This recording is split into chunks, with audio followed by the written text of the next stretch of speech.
Hello, I'm Megan Jones, editor at Call Centre Health magazine, and today I'm here with Katy Forsyth, managing director at Red Recruitment, to talk about the impact of the 6th of April changes that are coming into effect in the UK this week. So, Katy, for those who may not be aware, what is happening as of the 6th of April?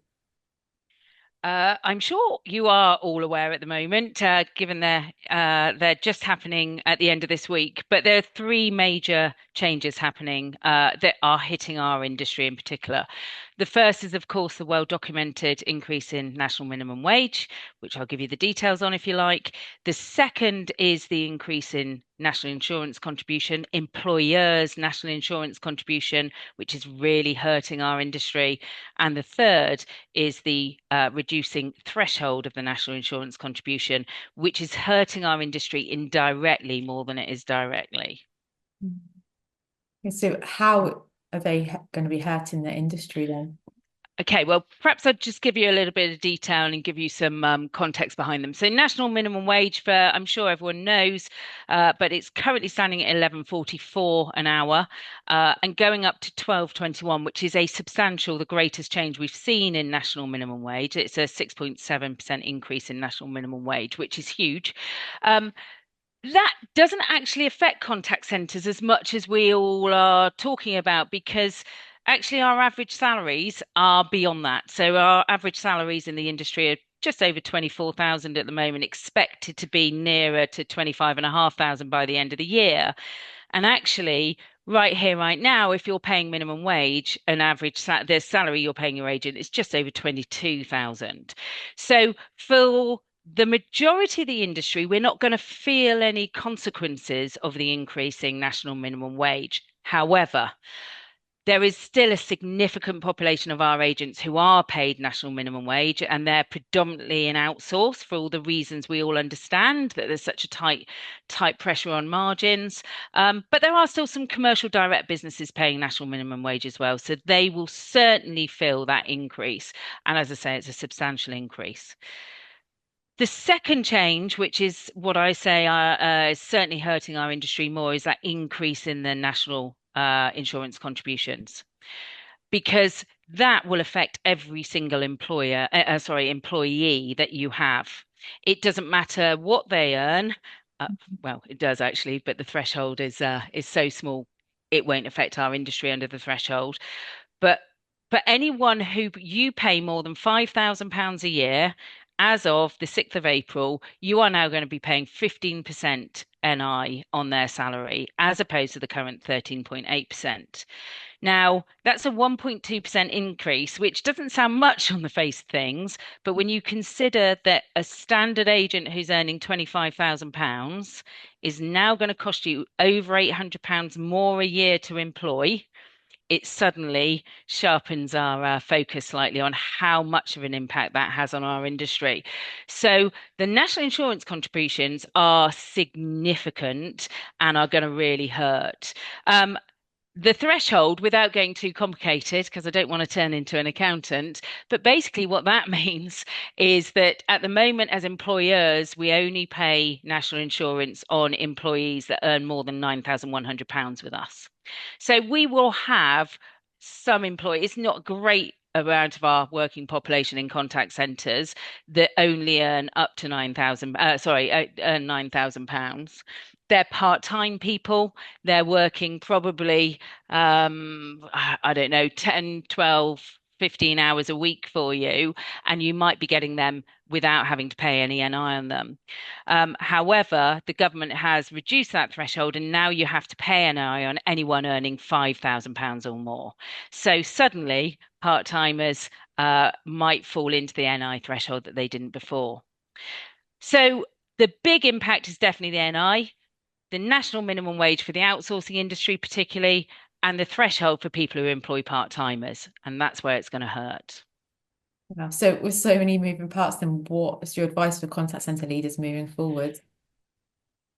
It's difficult to advise. Uh, I think the headlines you can read about this till the cows come home. How are we gonna cope with it? We're going to do one of two things, aren't we? We're going to reduce our staff numbers, or we're going to try and pass on the cost to the customer. Uh, In contact centers, we're not reducing staff numbers. We're not seeing people do that. We are seeing people trying to invest in technologies and efficiencies to be able to do that.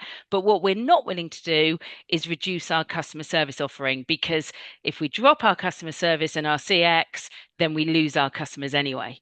So neither can we really easily pass those costs on to the customer, because for all the obvious reasons. And no one is really happy to go, no problem, I'll just take that cost out of my huge profits that I'm making, because all of us are laser focused on our bottom line.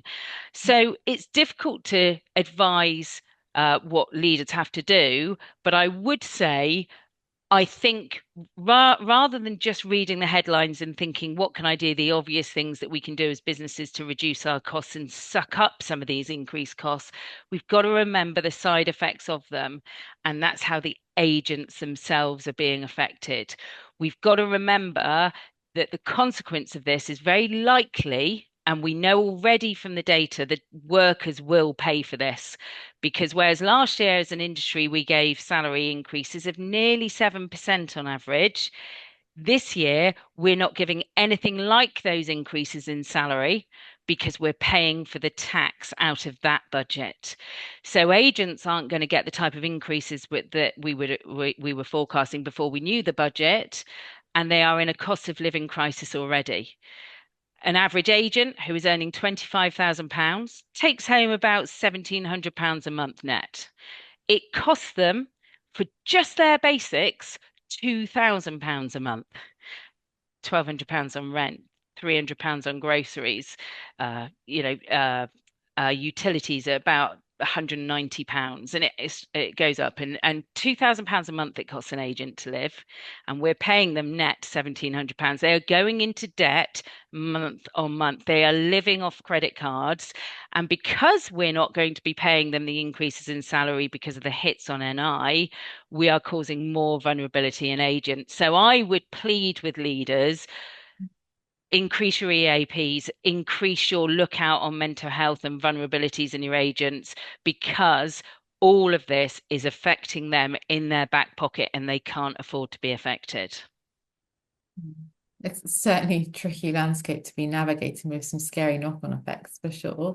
But it's not just the immediate impact on salaries, is it? It's also about thinking about what's happening across the contact center in terms of those different roles, potentially where your team leaders and your managers are sitting, where salary gaps are closing. So have you got any advice on that? Yeah, I think we'll definitely see a big increase in team leader salaries this year because of the gap in salaries closing. I mean, we're restricted on time, so I can't go into too much detail on that. But the consultancy that I'm doing on salaries at the moment, it's the team leaders that we're probably expecting the biggest proportion increase on this year. However, the that for me, the biggest consequence of all of these changes and the knock-on effect to the business is where we are finding space to reduce salaries is actually further up the chain. So we're seeing people cut out middle management. We're seeing people grow sizes of teams to reduce sizes to reduce team leaders. We're seeing some of the support services being cut. And what's happening there is we're increasing the team leader's job. So the team leader is becoming really bottlenecked in doing a whole multitude of jobs that perhaps used to be done by different experts, just while the agents are getting more and more vulnerable and needing more support and guidance. So there's a big knock-on effect there that we have to really look after those team leaders, support them with the right EAP programs to support their staff with, bolster the HR teams ready for a really bumpy ride this year, I think, with agents. And yeah, strap yourselves in, everyone.